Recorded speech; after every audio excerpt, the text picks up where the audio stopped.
How's it going, everybody? Welcome to the Daily Review, episode number 381. It's here. You've been waiting patiently all year for it. My top 10 best films of 2010. I'm in a new location right now. I don't know if people out there can tell, but if you can guess where I am, then I guess stop stalking me. I don't know. But I'm going to count down my top 10 films. I wanted to go over quickly some honorable mentions. I literally wrote down probably about 30 movies on a piece of paper, dwindled it down to 10. That was my phone, don't worry about it. Dwindled it down to 10, and then kind of had some honorable mentions before that were kind of sad that they didn't make my list and that sort of a thing. So here they are. These are 11 honorable mentions in no particular order. I have Rec 2, probably one of the scariest movies I've ever seen. The Town, Catfish, True Grit, Exit Through the Gift Shop, Let Me In, which is the remake of Let the Right One In, The Ghost Rider, Animal Kingdom, Life During Wartime, Breaking Upwards, and Trash Humpers. Anyway, guys, my top 10, it's all written right here on this nice little yellow sheet. That's a preview. You can't see any more than that. My number 10 best film of the year is Gaspar Noé's Enter the Void. It's a movie that I think a lot of people probably aren't going to like, or a lot of people might enjoy it. I don't know. I think that when I looked back at all the films that I've seen in 2010, it's one of the most deeply affecting movies that I've seen all year. It left me with this just nauseating feeling 30 minutes after watching it, days after seeing it. It's one that I think is quite a powerful movie. I think the stylistic choices that Gaspar Noé uses to shoot the streets of Tokyo and to make it seem like it's a soul floating over Tokyo is just remarkable. I think that it does go on a little too long, but I think that might be kind of the point, and I think that he's kind of sick and twisted, but I think the movie is also sick and twisted, and it kind of left an effect on me. Number 9 is Toy Story 3.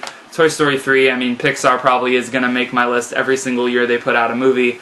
It's the end of an era for that franchise. I think it's kind of a nostalgic film for me. I grew up on Toy Story. I think I was 10 when the first one was released. I'm now 25, and it left me with a just immensely enjoyable time at the movies, and at that, a very emotional one as well. I think the last 15 minutes of that film are just an emotional roller coaster for me. They did a great job. It should definitely win Best Animated Film of the Year, for sure. Number 8 is Blue Valentine.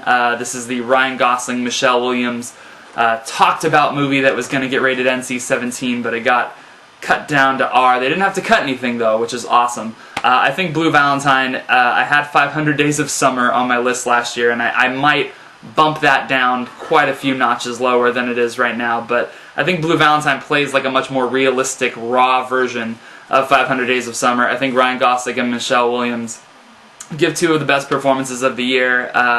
The way the story unfolds, it's heartbreaking to watch. It's joyful. It contains probably one of my favorite scenes of a first date ever in a movie. I think that it's an incredibly realistic sequence that takes place, and I absolutely love it. Number 7 is Sofia Coppola's new film, Somewhere. Sofia Coppola, I think this is the type of movie also that not a lot of people necessarily are going to love. I think it's just a select group of people that are going to appreciate this type of film because it is the type of movie that, quote-unquote, nothing happens. But for me, if you look deeper at what Sofia Coppola is giving you, it's kind of everything is happening. It's a very poetic movie. It's very artful. I absolutely love the bookends that the movie has. The first image that you see and the last image that you see, I think kind of have a nice touch, and I think it's a profoundly deep film to see nonetheless. Number 6, we have Scott Pilgrim vs. the World. Probably the most entertaining movie I've seen all year, and probably the one movie I've seen all year that demands repeat viewings. I think this is a movie that I'm not ever going to get tired of. I think the dialogue is really funny, really fast, really sharp. Michael Cera is fantastic in it. The entire cast is fantastic in this film. Edgar Wright's direction is superb. The action sequences, I mean, I felt like I was playing a video game in a good way. Not in a, hi, I'm watching Resident Evil Afterlife and I'd like my money back, please. I'm talking like this feels like a video game to me, and it's quite a joy to watch on screen. It's funny, it's smart, it's my number 6 favorite movie of the year. Number 5 is Christopher Nolan's Inception. This film is one that kind of knocked me on my ass when I first saw it. I think a lot of people either really liked it or didn't like it because of how ambiguous the ending was, or how ambiguous it seemed that it was. And I really applaud this film. I think that in a summer full of blockbusters that were mindless, you know, we have like The Expendables and stuff like that, I think this is a movie that actually not only delivered on action and thrills and an entertaining time at the movies, but it really makes you think. And I think anything to deal with dreams automatically hooks me and grabs me from the get-go. And I think some of these action sequences, especially the hallway fight scene with Joseph Gordon-Levitt, is some of the best shot action that I've seen in quite some time. It's an amazing movie. Number 4 is a foreign film, probably the only foreign film on my list, and that is Prophet, or Un Prophète if you are from France.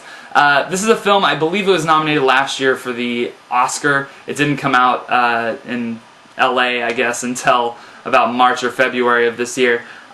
It is a superb film. It is absolutely gripping from start to finish. You see this man, Malik, go into prison as a 19-year-old, come out of it as a 25-year-old, and you feel like you watch this epic journey. It's a 2.5-hour long movie. It feels like it's longer, but in a good way, because it feels like you've gotten so many good details throughout the film. I think the performance from the lead actor is fantastic. I think that it's a very smart film, because instead of showing you, all the crime and making it seem so cool that gangsters go through, it really focuses on a character. And the main guy, Malik, there's this brilliant shot towards the end where there is a shootout going on, and the camera is solely focusing on his face and his reaction to all the violence that surrounds him. And it's quite an exquisite thing to watch. I really feel that this should have probably won Best Foreign Language Film last year at the Oscars. It's exceptional. If you haven't seen it, it's on Netflix. Watch instantly right now, so check it out. Number 3 is a film I talked about a lot when it first came out. It's kind of gone under the radar, I think, since, but I haven't forgotten about you, and that's Greenberg.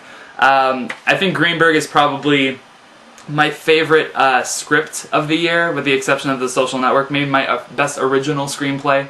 I think it's so smart, it almost plays like a good novel. It's almost that rich. I mean, the opening shot of Greta Gerwig in her car changing lanes, asking, "Are you gonna let me in?" And at the very end, her saying, "This is you."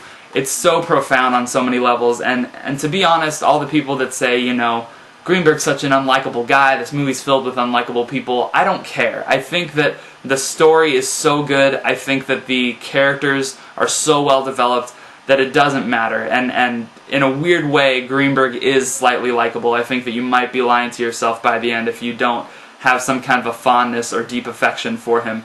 I think Ben Stiller is probably the best I've ever seen him in this movie, and it's probably my favorite Noah Baumbach film. It trumps The Squid and the Whale for me, so check out Greenberg if you haven't seen it. Number 2, it's on a lot of people's top number 1 list, but it's only number 2 on mine, and that is David Fincher's The Social Network. I mean, to be honest, it could easily just as well be number 1. It is number 2 though on my list, but it's a phenomenal film. The script, I think, is the star of this movie. I think Aaron Sorkin's dialogue is so razor sharp and so fast. The performances by all the lead actors, Jesse Eisenberg especially, is fantastic, and Andrew Garfield as well. I mean, by the end of this movie, you feel for that guy, and I think it's quite an accomplished film. I think it's a very timely film about Facebook, and it probably tells the story the best, most entertaining and most profound way that it possibly could. I think the last scene basically says it all for this film. Just one man and his computer. It's absolutely brilliant.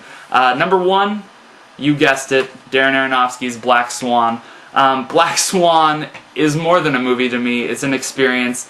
I don't think that watching it a second time, which I have seen it a second time, I don't think that it gives you quite the experience that you had the first time.